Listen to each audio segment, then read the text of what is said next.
Hey, what's up guys? Matt here coming to you from Laidlaw's Harley-Davidson. So today I'm going to be covering a little bit different topic than usual. Today we're going to be talking about how I plan and navigate our road trips. And I'm tackling this topic mainly because I've gotten a lot of comments and questions over the years as to things like how often I stop, how do I plan, what type of navigation system do I use. And so I'm going to be covering all of that stuff so you guys can see exactly how I plan my road trips. And as I'm out with my guys, what type of stopping frequency we have, and just kind of the frame of mind and method we go by when we're out on some of these long 1,000-mile plus road trips. Now, I think there's two sides of the spectrum. There's some guys that just go out there, jump on their bikes, and just go towards the destination they're going towards, and maybe they book a hotel room in advance, maybe they don't, maybe they just look for rooms out on the road as they go. And so very little planning goes into it, and some people just like to have the freedom and the non-constraints of just being out on the road and just making decisions in the moment. And I totally respect that. I think that's cool. I think when you talk about it, maybe it makes for a little bit more of an adventurous ride. And then there's the guys that are on the opposite side of the spectrum, the guys that plan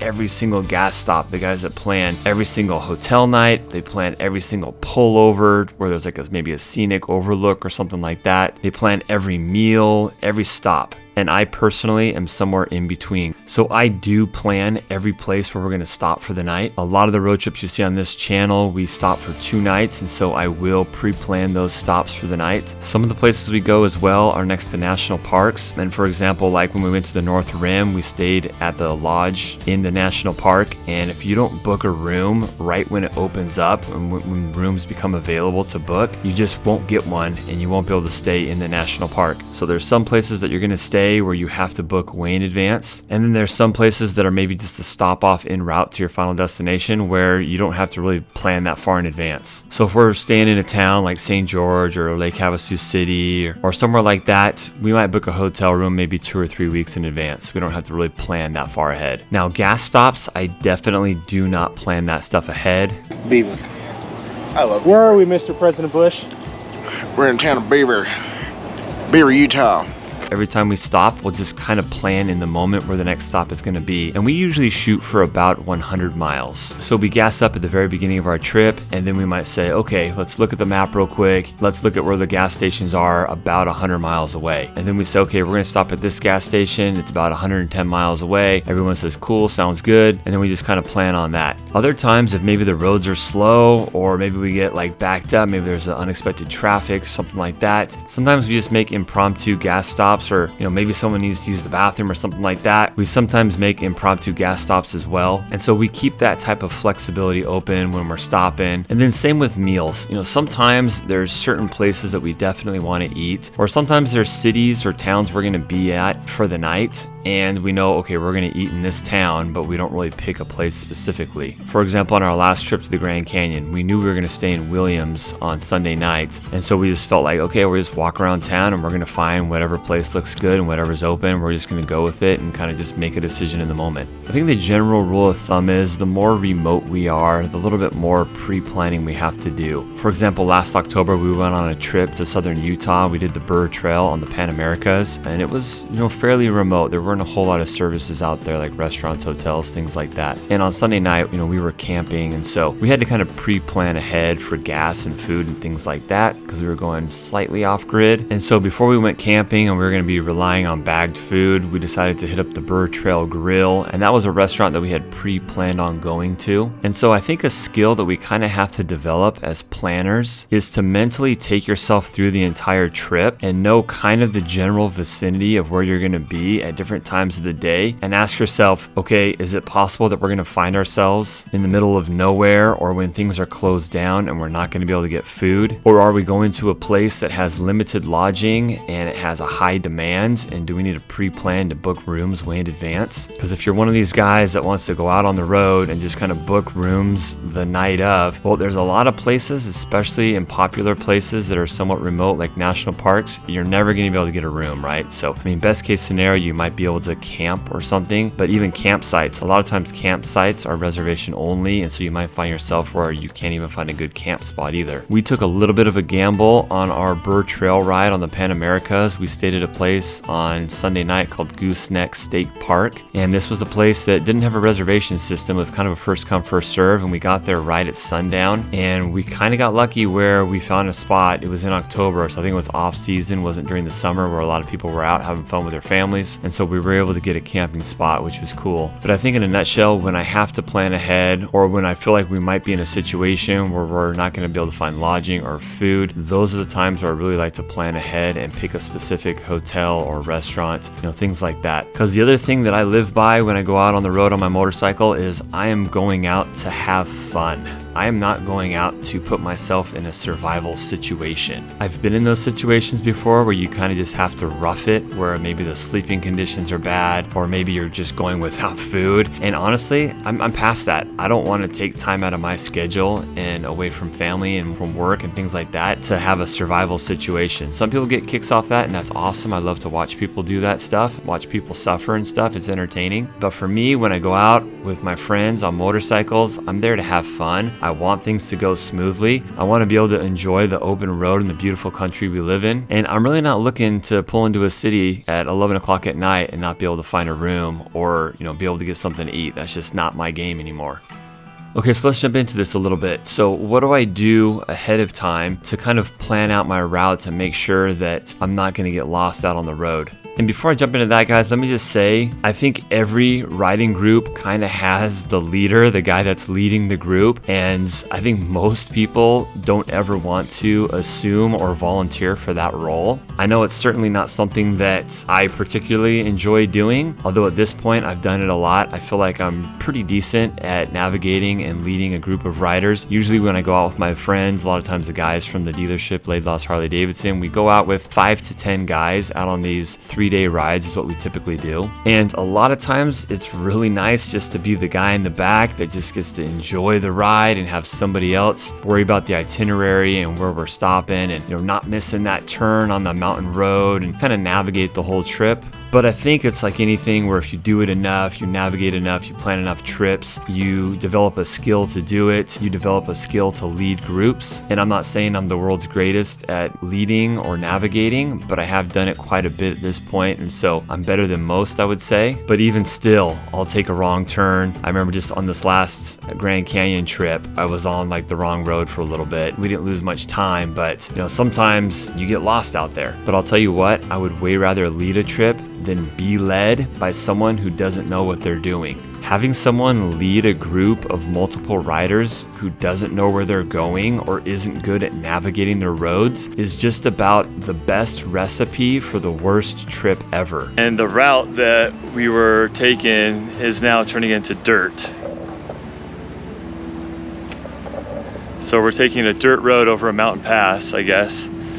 So here's my takeaway, guys. If you're taking on the responsibility of leading a ride, you gotta know what you're doing. You gotta have your GPS, your navigation system, whatever you're using, you gotta have it dialed in. You gotta know where you're going. A lot of times with like hog chapter rides and things like that, the guys that lead these rides are required to do the ride ahead of time before they lead everybody else. So they know exactly where to go, where to turn, and they know what to expect. I know a lot of times on like these really big important rides, maybe it's in Milwaukee or maybe it's with a bunch of like media journalists and things like that. A lot of times it's people's job to go out and pre-ride these routes before they actually take a group out there, because it is so critical that if you're assuming the role of a navigator and the leader, you got to know what you're doing. You're responsible for, in my case, 5 to 10 riders out there, and if you make a wrong turn, especially out in a remote area, you could find yourself wasting hours of daylight.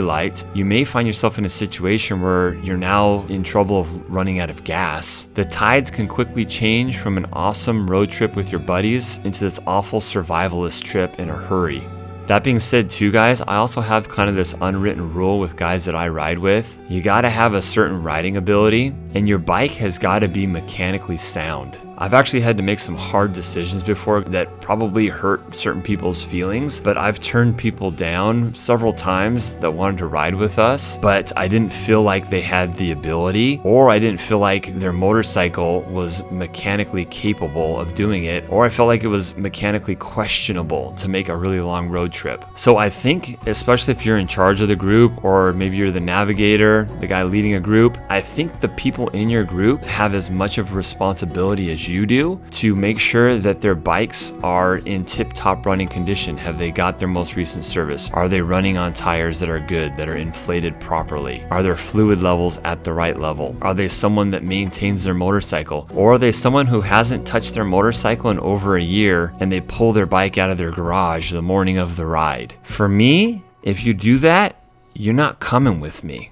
I'm sorry. And here's why, guys. I don't mean to be like a jerk, and I'm definitely not trying to be like a snob or something like that. But if you aren't responsible for your motorcycle, and then we get out to this remote area in Utah or Nevada or wherever, and you have a mechanical breakdown that could have been avoided, then guess what? You're ruining everybody else's trip. That being said, motorcycle problems and mechanical issues are gonna happen. We've all been in a situation where our bikes, you either got a flat tire, or I remember one time my bike got a little rock hole in the oil cooler, something that I couldn't have avoided, and my oil cooler started leaking oil. I wasn't out on a major road trip, thank goodness I was riding locally, but it completely shut my bike down and I had to get it towed. So I guess what I'm saying is things are gonna happen out on the road, and you can prepare for things like in having like tire patch kits and air compressors, things like that. But if you're someone that doesn't take the proper steps to make sure that your bike is roadworthy, then in my opinion, you don't belong in a group that's going on a multi-day, 1,000-mile plus road trip. All right, guys, so cool. Now that we got that out of the way, I'm going to talk to you a little bit how I navigate and plan maps-wise for these trips. So I would like to say that I jump in and use Harley-Davidson's ride planner, and that I use their maps in their app and things like that. And I've used Harley-Davidson's tools before in their app, and it works pretty good. You know, you can go on and you can get different rides and things like that people in local areas have mapped out. I've actually made a couple maps in Harley-Davidson's app myself that are local rides to our dealership, and those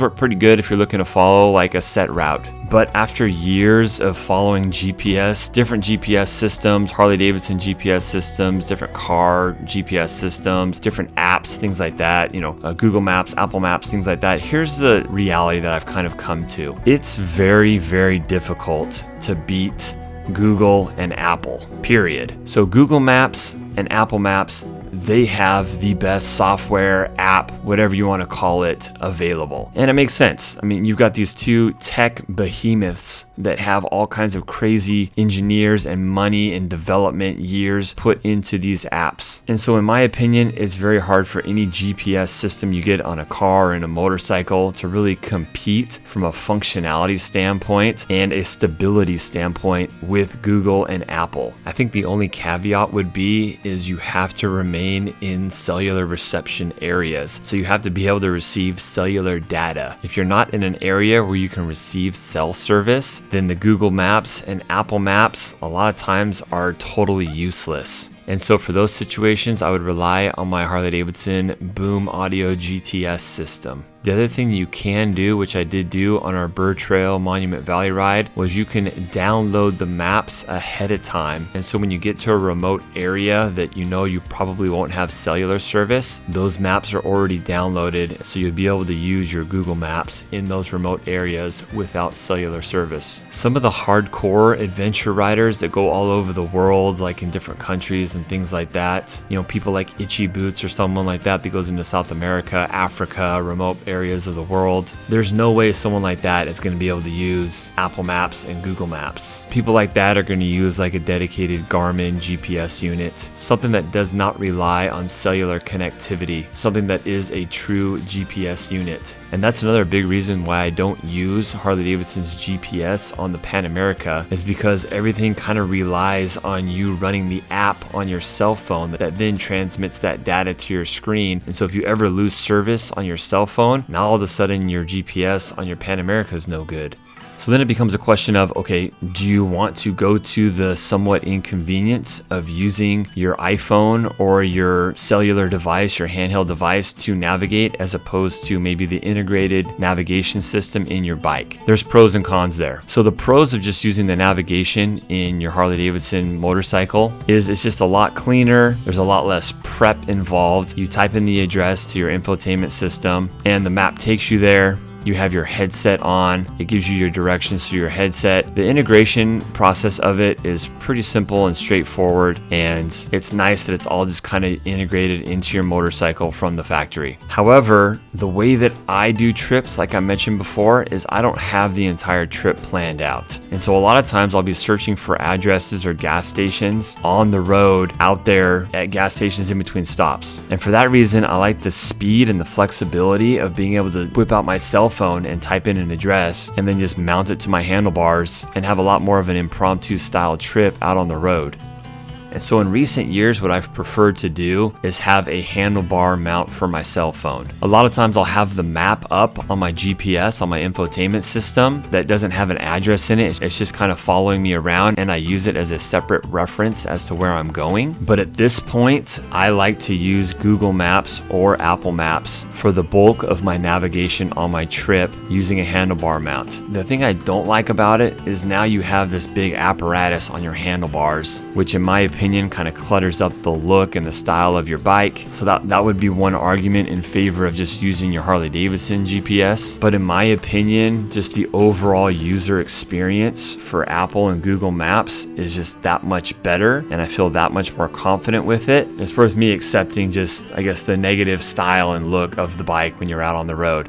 And so you say, cool, all right, Matt, well, there's a bunch of different mounts and things like that out there. Which one do you prefer? So guys, I've gone through just about every cell phone motorcycle mounting system available on the market. I've used them all. There's a lot of good ones out there, but I feel like the best one I've used and the one that I'm sticking with is Quad Lock. And I got to give credit to Nick, my coworker. Nick first turned me on to Quad Lock on his Pan America. He had this beautiful setup on his Pan America where he had the handlebar clamp, and then the handlebar circular mount went to an anti-vibration dampener, which you gotta have or else your camera will be ruined on your phone. I have a lot of friends that just had the hard mounts. They put their phone onto their handlebars, and because the vibration just reverberates up through your phone, it will destroy your camera on there. So you gotta have a vibration dampener on there. And then it goes to a charging head. So you can actually run a USB cord from the charging head to the USB port on the side of the infotainment system, and then your phone will actually charge while it's on the mount. In my opinion, this is the best setup for a road trip.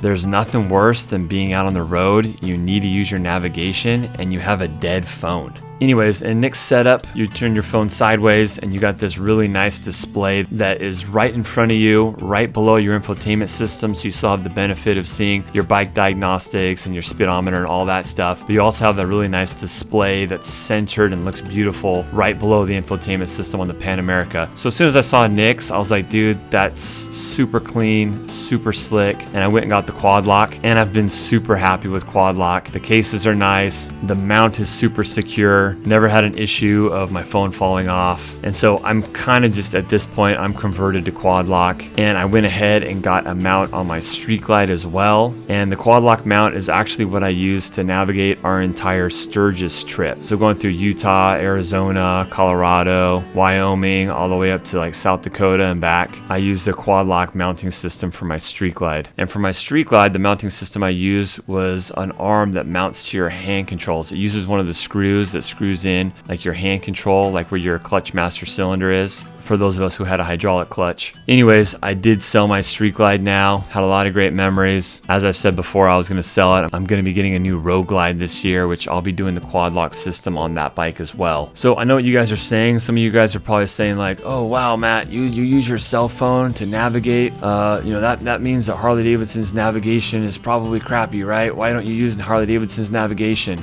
So guys, I probably used Harley-Davidson's navigation for 5 or 6 years. I got to a lot of places with Harley-Davidson's navigation. Their navigation system just changed with the 24 model year, and I don't have a whole lot of experience with it yet. Like I've covered in other videos, you can use Apple CarPlay, or you can get Harley-Davidson's embedded navigation. In the non-CVO bikes, you got to pay $350 to get the embedded navigation. I'm sure that system works great. I haven't really tried it a whole lot, to be honest. I am buying a CVO, so I won't need to pay the money to get it. I'll be able to just kind of have it and mess with it. But to be honest, guys, I probably won't even use it because I'll be using Apple CarPlay on my CVO. Apple CarPlay is all integrated into the new infotainment systems, the big 12.3-inch screens now. So I'll probably be putting my cell phone in the cubby hole to the right, plugging it in, and just using Apple Maps. You can also use Google Maps with Apple CarPlay as well.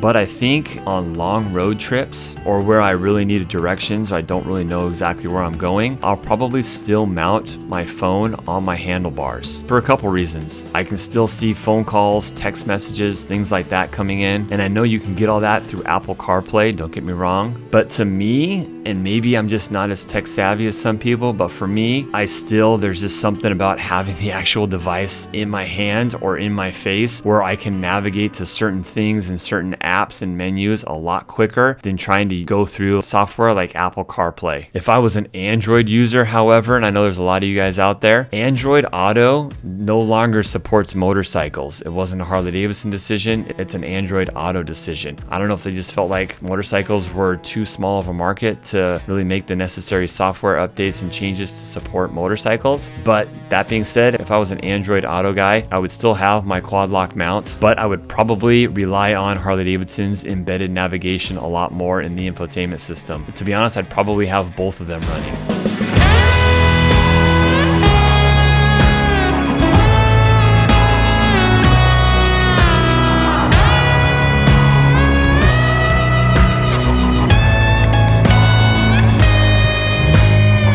Alright guys, so I'm going to take you through a quick tutorial of exactly how I plan my routes for the big trips and things like that. Basically, I use Google Maps, guys, and if you're familiar with Google Maps, maybe you're an expert at it, you probably won't get much from this, but if you haven't, you might want to check this out because this is exactly how I do all the major planning, the bulk of the planning for all of our trips. So we're starting off in Los Angeles. I'm going to click here at the search bar. I'm going to type in Laidlaw's Harley-Davidson because that's where we start, right? So just east of downtown LA, we got Laidlaw's here.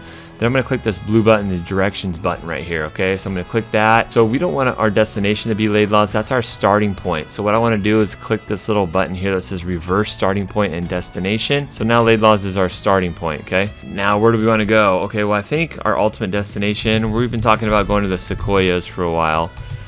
So I'm going to type in the Sequoias National Park. Cool, start at Laidlaw's, go to Sequoias, rad. We're done, right? No, we're not done because this is a boring route. And we don't want to just go up Interstate 5 to the 99 to the 65. That's boring. So here's where a little bit of local knowledge comes into play. I'm looking at highways that go north. Ooh, the 395. Cool, the 395 is a rad road. Let's take that instead. Okay, well, once we get up to 395, I don't think we can go. There's no pass right here, a ridge, where we can go over to National Park this way. Let's go down a little bit. Oh, wow, this 178. That looks cool. So the 178 will take us over, and oh, there's a rad lake here, Isabella Lake. I want to go by that. That looks cool. Okay, so where do we need to go to first to get to the 178? So, Indian Wells. So I'm going to add a destination here. Click on Indian Wells. Okay, well that we don't want to do that. You know, we don't want to backtrack, and that doesn't make sense. So what I'm going to do here, this is key, guys. I'm going to click this red ticker or marker symbol. It says drag to reorder. I'm going to drag that up before Sequoia National Park. Boom, that fixed it. So now I'm going east out of LA, up to 15, up to 395, and now I'm hanging a left here, and we probably won't need to go to Indian Wells, so I'm going over this 178 to the 14, catch the 178 again, and then taking this rad, mountainous, windy road. And what's cool about Google Maps too is it's like, okay, wow, what does this road look like exactly? In the lower left-hand corner, there's a satellite view. Okay, cool. I get to see exactly what I'm going through. Cool mountain ranges, things like that. Got the lake right there. That looks awesome. So I'm gonna go back to regular view. Oh, you know what? instead of going down on the 178 here, what if we went up this 155? It looks like it's a better, cool, mountainous, windy road. Plus, it takes us north as opposed to going south. Okay, so what I'm going to do is I'm going to go over here. I'm going to do add destination again. And I'm going to click on Woody. You know what? Okay, yeah. So I'm going to click on Woody. So that doesn't really make sense. I got to make sure I change my order. Make Woody next. Boom. There I go. So now I'm going down here. I'm making a right here. This is going to be a critical right when you're out on the trip. That's going to be easy to pass. You want to make note of that. And now I'm taking this 155 up around the lake. I've never been to these places, by the way. I'm just kind of going off Google Maps. And now I'm taking this 155. You know what? I wonder how this road looks. In the lower right-hand corner, there's like a little man, a little silhouette of a man that's orange. You can drag. You can drag that little man anywhere where it's highlighted blue. Oh, wow, cool. You can see exactly what the road looks like. This looks like an awesome motorcycle road. Heck yeah. So instead of having to ride the whole ride ahead of time to make sure everything's all good, we do the ride via Google. You can think those little Google cars that go around with the cameras on the top of their car. So that looks really good. So I'm going to hit this arrow in the top left hand corner to go back. Looks amazing. We're going to do that route. And now we're going to catch this 65 and go up. So that's just going to be a lot more adventurous and a lot better ride. And so, okay, well, so maybe let's get up to like Lindsay for the night, and then we'll go into Sequoias the next morning, okay? So I'm going to add a destination. We're going to click on Lindsay, and then I'm going to get rid of Sequoias altogether because we're not going to Sequoias on the first day. Okay, so here's my first day. I got 5 hours, 36 minutes, 288 miles. That's a decent little day right there, okay? I'm going to have that as my first day. So what I'm going to do now is click this send directions to your phone. When you click that, you then have the option to email it to yourself or text it to yourself.